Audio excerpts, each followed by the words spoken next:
Okay, let's see what video we're making today.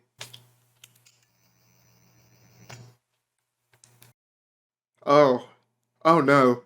Not that one. Please. No. I guess it was only a matter of time. Hello everyone, welcome back to another video where today I want to give my final thoughts on the Chris Chibnall era of Doctor Who now that it has completed. This is a task that I've seen many YouTubers undertake now that the era is over, and one that I've put off for a myriad of reasons. The main one being, I think the fandom for this era has been the most turbulent it's ever been, and that's, I think, part of the reason why this channel has kind of deviated a lot into news and theory-based content, because I found stating my opinions on the current era to be a rather arduous experience. But it didn't feel right to let an era end of Doctor Who without at least giving my thoughts on it, without at least saying how I felt about it overall now that it's over. Because this channel started with me giving my opinions on this era about 4 years ago. On a rainy, dreary 2018 night, I decided I needed somewhere to vent my opinions about Series 11 at the time, because, for lack of a better term, I wasn't clicking with it, and I needed somewhere to express that without driving my family insane, which is what led to the very channel you're watching today. So it almost feels like I need this closure. I need this moment to give my final thoughts on this era. And I just want to say before we start, this is purely my opinion, so if there's things you agree with me on or disagree with me on, it's all subjective. Feel free to leave your opinions in the comments below as well, I'd be interested to read them. And also subscribe if you're new, I guess. I haven't really done the big spiel, but I am trying to get to 20,000 by the end of the year, so any support would be appreciated. I think fundamentally, as we look back on an era now that has spanned 5 years, my ultimate takeaway is one of mild disappointment and missed potential. There are moments for me where there's some genuinely good ideas in this era, but ultimately, not only do I think that the time is not given to them to execute them, I just don't think they've been executed all too well. I'm going to go through some of my key issues with this era overall, and I think the best place to start is that, for me personally, Chibnall gives himself way too much to do. A lot of people see this as a problem that started in Series 12, I disagree. If you go back and watch Series 11, for as down-to-earth and as real as those stories try to be, there's still too much going on. If you watch Woman Who Fell to Earth, for example, you've got the weird onion pods that JXE says, you've got the weird tentacle monster, you've got Tim Shaw, you've got all these characters that need establishing in one episode, you've got a brand new Doctor doing their wacky post-regeneration stuff. From day one, this era felt creme to me. And that's an issue that's only really progressed as Chris Chibnall has decided to bring in more and more elements from either the past of the show or his own arcs or anything like that. I think the moment though where I really started to notice this was Spyfall. Spyfall Part 1, I attest, is probably the best opening episode of this era. I think it's a breezy, fun watch, it leaves on a cool cliffhanger, and overall it's not the best thing in the world, but it's fun, and it's light, and it's easy to follow. Spyfall Part 2 then absolutely jumps the shark, and you're in multiple points in history, and with multiple characters that have just been introduced, and the plot gets resolved in 5 minutes.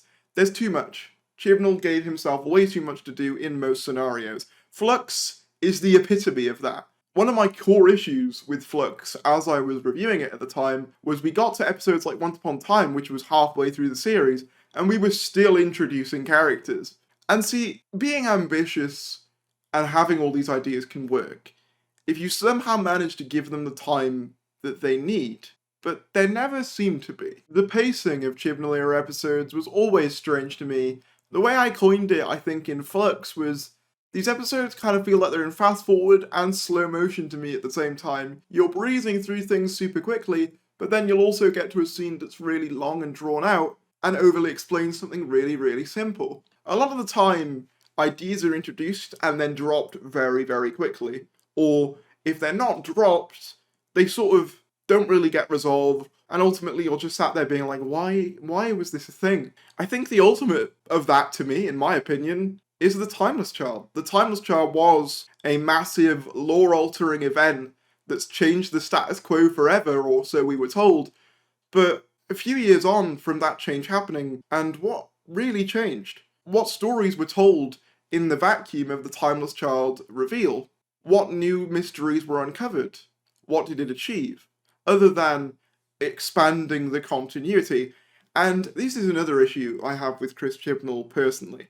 And don't get it twisted that it's just a Chibnall thing, it's also a Moffat era thing, to a certain degree. This era, from Series 11 onwards, so after Series 11, it's obsessed with Doctor Who lore and continuity. Series 12 began that trend, and then Flux only continued it. It's so strange to me that this era started off as one of the most easily accessible periods of the show, for better or worse, you know. Series 11, as much as I have my issues with it, it at very least is an accessible jumping on point. By the end of his era with Power of the Doctor, you have all these returning characters, all these returning elements, all this fan service, and it almost feels like it's been written by two different people. And yet somehow, a lot of the core issues, like having too much going on, too many characters, expositional dialogue that's really, really excessive in a lot of places, are still there. But let's talk about the characters a little bit, because I alluded to it earlier. The core problem for me with Chris Chibnall's characters, and I think this extends to most of them, the Doctor included, is in a lot of scenarios, I don't feel like I know them. I don't feel like I know who they are. I think Dan is the ultimate example of that. He's in 9 episodes. How would you describe Dan beyond nice man, maybe nice old man if you're being generous? That's the only way I can think to describe him, because he doesn't really have anything else. His dialogue is pretty generic for the most part, and that's another thing about a lot of this era, is I feel like a lot of the expositional dialogue is kind of just cut up between each character, so none of them feel like they've got unique voices. And don't get me wrong, you know, Doctor Who has always used its companions as expositional tools, but the way that those characters will deliver exposition or speak is often different, and the functions that they will serve in narratives are often different as well. For example, the 11th Doctor, Amy and Rory. 11 and Amy are more on board for the ride, Rory acts as the more nervous character. Everyone in the Chibnall era is always super confident, super happy, and super on board to do everything. Except in the very rare occasions where the plot comes to a halt, you'll have the Doctor maybe worried about her past, which ultimately, again, goes nowhere. Or in the very few moments where they'll actually open up emotionally, it's fleeting, and it's never brought up again. Yaz's depression gets introduced in Can You Hear Me? And is never brought up again. Ryan's dyspraxia, something that means a lot to me personally as a disabled person, is rarely ever brought up. Graham's cancer, very rarely brought up. Thasmin gets brought up in the last couple episodes, nothing is really done with it. These characters, I don't think, go on journeys. I think ideas are placed onto them, much like they are placed into the stories themselves, but that's it. None of the substance that you'd expect to accompany those ideas is there.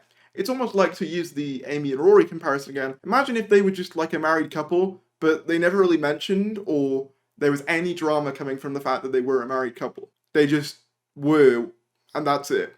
That's how the Chibnall era characters are. Yaz is a police officer.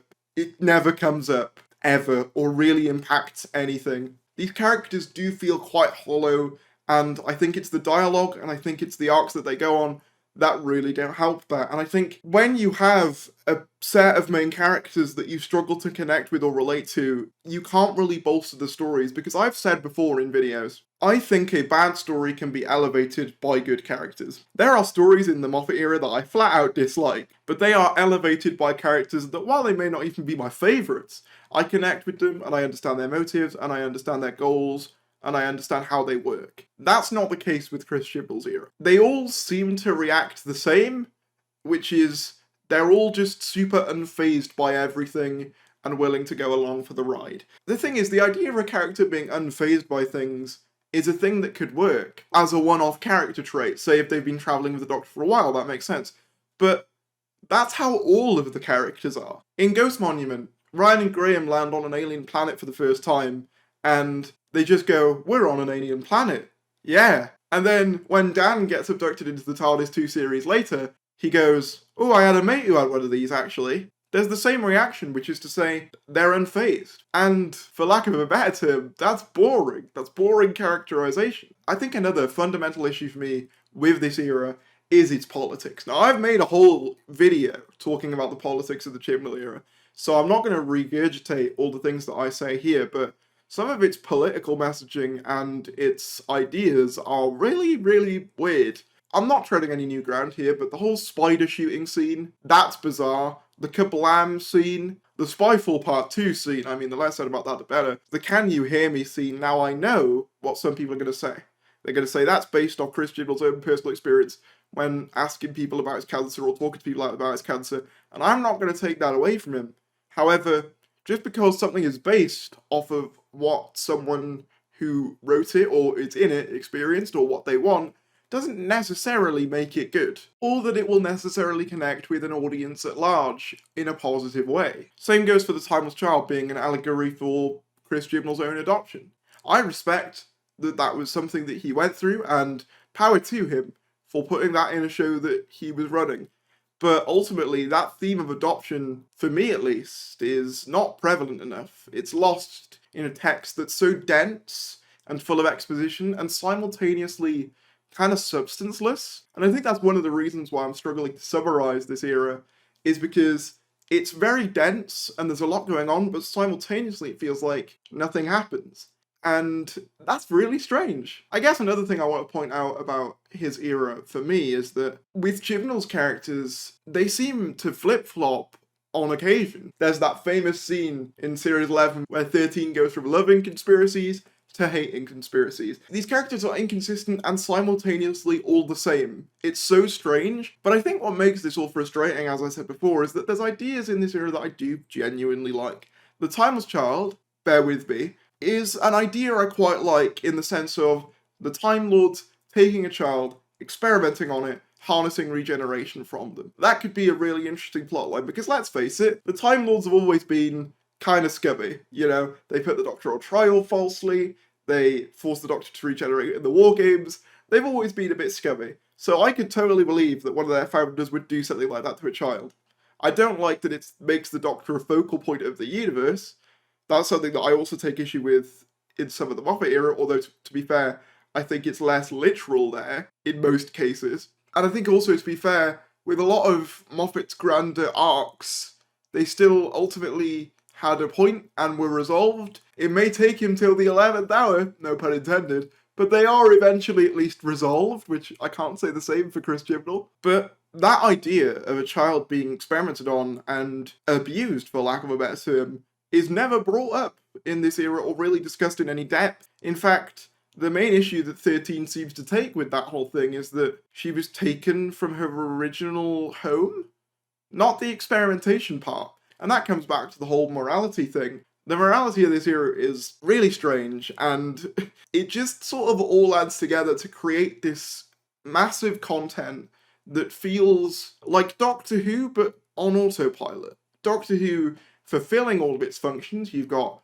characters, you've got, fan servicey bits, you've got lore arcs, mysteries, all the things you'd expect a Doctor Who episode to have, random aliens, but a lot of the depth that you'd expect to be there isn't. But yet somehow the dialogue is more heavy than any other era. So I think overall, the way I want to sort of characterize this era is that there are good moments and good ideas, and there are some things I like. I think some of the performances by individual actors are great, but they don't salvage what is ultimately, to me, a flawed vision. A vision that, frankly, I don't fully understand. The idea of introducing these big ideas and then leaving them. The Timeless Child, before anyone says, maybe it was changed because of COVID, Chibnall has said that he never planned to continue that. Thasmin was an 11th hour edition, but that doesn't mean it had to feel like one. But it does. And I think where I'm sat right now is that, yeah, this era had some fun moments, some moments where I was laughing, even smiling on a couple of occasions. But ultimately, I think this era will age poorly, because a lot of its ideas, a lot of its big arcs, big moments, character moments ultimately amount to very little. A common sentiment I saw surrounding this era as it was coming out is, oh, they're obviously going somewhere with this. Chibnall's obviously got a plan. Bear with it. But there was only ever going to be so long you could say that. And now that we're at the end of it, there's really nowhere else to go. So to summarise, I think while this era has some good moments, the characters are pretty inconsistent and simultaneously somewhat one note. The story arcs for both characters and overall general big series arcs go nowhere, ultimately. The stories are often jam-packed with stuff or crammed with dense expositional dialogue that leave you somewhat bored, even in the most elaborate of circumstances. And while it had some good moments, I just wish that there was more substance to back it. I wish there were these cool ideas that weren't just ideas on a page, that felt tangible, that felt important. And yet, in spite of all I've said today, I don't really hate this era, or I'm not really mad at it, or anything like that. When it started, I was 15, and I'm now almost 20.